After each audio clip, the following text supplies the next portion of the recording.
اعوذ باللہ من الشیطان الرجیم بسم اللہ الرحمن الرحیم۔ اب جو آیت آپ سماعت کریں گے اس میں ارشاد ہے، اللہ سے آگے نہ بڑھو۔ اللہ سے آگے بڑھنے کے کیا معنی ہیں؟ در حقیقت بعض لوگ وہ تھے جنہوں نے رسول اللہ صلی اللہ علیہ وآلہ وسلم کی پسند کا خیال نہیں فرمایا، تو یہ ارشاد فرمایا کہ رسول اللہ کی پسند کا خیال نہ رکھنا اور یہ سمجھنا کہ نیکی کے معاملے میں ہم آگے نکل جائیں گے تو یہ اللہ تبارک و تعالیٰ کو پسند نہیں ہے، اور اس کو اللہ سے آگے بڑھنا قرار دیا۔ چنانچہ ارشاد ربانی ہے، یا ایہا الذین آمنوا لا تقدموا بین یدی اللہ ورسولہ واتقوا اللہ ان اللہ سمیع علیم۔ اے ایمان والو، اللہ اور اس کے رسول سے آگے نہ بڑھو اور اللہ سے ڈرو، بے شک اللہ خوب سننے والا، خوب جاننے والا ہے۔ يا أيها الذين آمنوا لا ترفعوا أصواتكم فوق صوت النبي ولا تجهروا له بالقول كجهر بعضكم لبعض أن تحبط أعمالكم وأنتم لا تشعرون۔ اے ایمان والو، اپنی آوازیں غیب بتانے والے نبی کی آواز پر اونچی نہ کرو اور ان کے حضور چلا کر بات نہ کرو جیسے آپس میں ایک دوسرے کے سامنے چلاتے ہو کہ کہیں تمہارے زندگی بھر کے اعمال ضائع نہ ہو جائیں اور تمہیں خبر نہ ہو۔ پچھلی آیت کریمہ میں اونچی آواز نہ کرو اس کا جو ذکر و تذکرہ ہے، جب یہ آیت نازل ہوئی تو صحابہ علیہم رضوان، سیدنا ابو بکر صدیق، سیدنا فاروق اعظم رضی اللہ عنہما نے کمال احتیاط کے ساتھ عرض و معروض کا سلسلہ جاری کیا۔ انتہائی ادب اور دھیمی آواز میں محبوب علیہ الصلاۃ والسلام کی موجودگی میں وہ گفتگو کرتے۔ چنانچہ اگلی آیت کریمہ میں ان عظیم ہستیوں کے اس عمل کی تعریف کی گئی۔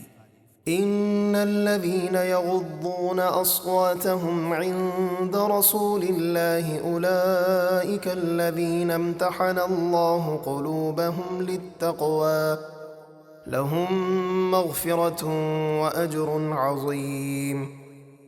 بے شک جو لوگ اللہ کے رسول کے پاس اپنی آوازیں پست رکھتے ہیں وہی ہیں جن کے دلوں کو اللہ نے پرہیزگاری کے لیے پرکھ لیا ہے، ان کے لیے بخشش اور بڑا ثواب ہے۔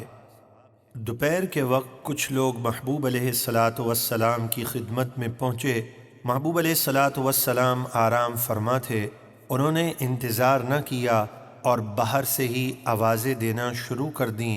چنانچہ ان لوگوں کے بارے میں ارشاد فرمایا، ان الذين ينادونك من وراء الحجرات اكثرهم لا يعقلون ولو انهم صبروا حتى تخرج اليهم لكان خيرا لهم والله غفور رحيم۔ اے حبیب، بے شک جو لوگ آپ کو حجروں کے باہر سے پکارتے ہیں ان میں اکثر بے عقل ہیں، اور اگر وہ صبر کرتے یہاں تک کہ آپ خود ان کے پاس تشریف لے آتے تو یہ ان کے لیے بہتر تھا، اور اللہ بہت بخشنے والا نہایت مہربان ہے۔ يا أيها الذين آمنوا إن جاءكم فاسق بنبأ فتبينوا أن تصيبوا قوما بجهالة فتصبحوا على ما فعلتم نادمين۔ اے ایمان والو، اگر کوئی فاسق تمہارے پاس کوئی خبر لائے تو تحقیق کر لو، کہیں ایسا نہ ہو کہ تم کسی قوم کو بے خبری میں تکلیف پہنچا دو، پھر تمہیں اپنے کیے پر شرمندہ ہونا پڑے۔ وَاعْلَمُوا أَنَّ فِيكُمْ رَسُولَ اللَّهِ لو يطيعكم في كثير من من الأمر لعنتم ولكن الله حبب إليكم الإيمان وزينه في قلوبكم وكره إليكم الكفر والفسوق والعصيان أولئك هم الراشدون۔ اور جان لو کہ تم میں اللہ کے رسول موجود ہیں، اگر وہ بہت سارے کاموں میں تمہارا کہنا مان لیں تو ضرور تم مشقت میں پڑ جاؤ گے، لیکن اللہ نے تمہیں ایمان کی محبت دے دی اور اسے تمہارے دلوں میں آراستہ کر دیا، اور کفر اور فسق اور نافرمانی تمہیں ناگوار کر دی، یہی لوگ سیدھے راستے پر ہیں۔ فضلا من اللہ ونعمہ واللہ علیم حکیم۔ یہ سب اللہ کا فضل اور اس کا انعام ہے، اور اللہ خوب جاننے والا، بڑی حکمت والا ہے۔ وَإِن طَائِفَتَانِ مِنَ الْمُؤْمِنِينَ اقْتَتَلُوا فَأَصْلِحُوا بَيْنَهُمَا فَإِن بَغَتْ إِحْدَاهُمَا عَلَى الْأُخْرَى فَقَاتِلُوا الَّتِي تَبْغِي حَتَّى تَفِيءَ إِلَى أَمْرِ اللَّهِ فَإِن فَاءَتْ فَأَصْلِحُوا بَيْنَهُمَا بِالْعَدْلِ وَأَقْسِطُوا إِنَّ اللَّهَ يُحِبُّ الْمُقْسِطِينَ۔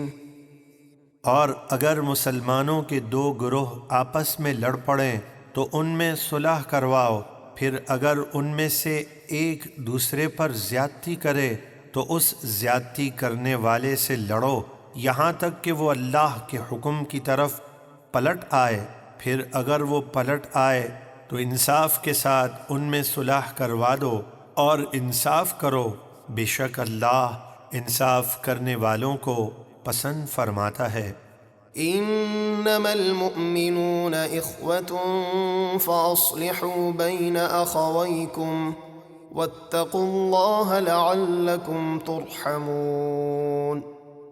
سب مسلمان آپس میں بھائی بھائی ہیں تو اپنے دو بھائیوں میں صلح کرواؤ اور اللہ سے ڈرو تاکہ تم پر رحم کیا جائے۔